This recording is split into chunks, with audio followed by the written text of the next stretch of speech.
Достор, мен буга чейин парламентте жыштык сатуудагы коррупция жөнүндө сүйлөгөн сөзүмө премьер-министр менен башкы прокуратура жооп бериптир. Мен дагы өзүмдүн пикиримди билдирип коеюн. Мына ал жерде Абылгазиев айтыптыр, мен Жанар Акаевдин өзүнүн абийирине койдум дейт.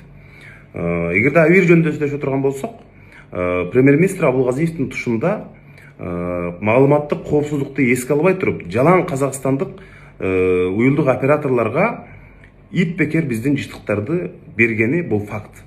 Ошонун айынан азыр 5 адам түрмөдө отурганы дагы факт. Жооп берип атышатылар.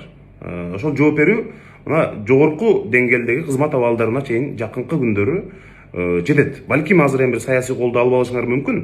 Бирок бул көпкө узабай туруп, бул сөзсүз мындай жооп берчү күн келет деп мен ишендирип кетким келет. Ошол эле убакта мына КТ Mobile деп өзүнчө уюлдук оператор ачып, Мегакомдун бюджетинен 345 миллион сомду бөлдүрүп, бирок ошол компанияга премьер-министр өзүнүн бажасынын баласын жетекчилик кызматка коюп, бирок акыры келип ал компания дагы мына банкроттук абалга келип кептилди. Иши жүрбөй калды. Эми ошол үчүн дагы ким жооп берет? Ошондой жактан алганда ким абийир жөнүндө маселе козгош керек? Бул мындай айдан ачык көрүнүп калды. Эми башкы прокуратура жооп бериптир. Жыштыктарды ордуна биз мурда эле кайтарганбыз.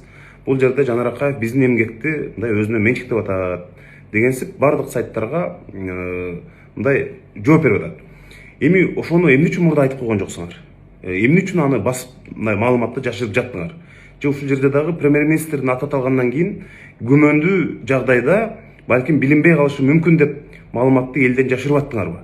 Мисалы, ошондуктан биз бул жыштыктарды ордуна кайтардык деп мурдараак маалыматты таратып, элге ачык айкын кабарды бериш керек эле. Эми ушунчалык оперативдүү болуп, макул, менин ар бир сөзүмө жооп берип атсаңар башкы прокуратура. Мунуңар жакшы, эми дагы жооп берип койсоңор. Ушундай бир сенсациялуу эл күтүп аткан суроолор бар. Дача суу боюнча иш эмне болду? Батукаевди экстрадициялоо маселеси эмне болду?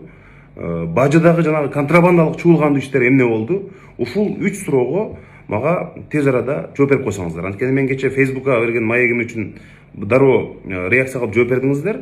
Эми буга дагы жооп берип койсоңуздар. Элдин бардыгы ушундай чуулгандуу маселелерге жоопту күтүп атат. Рахмат.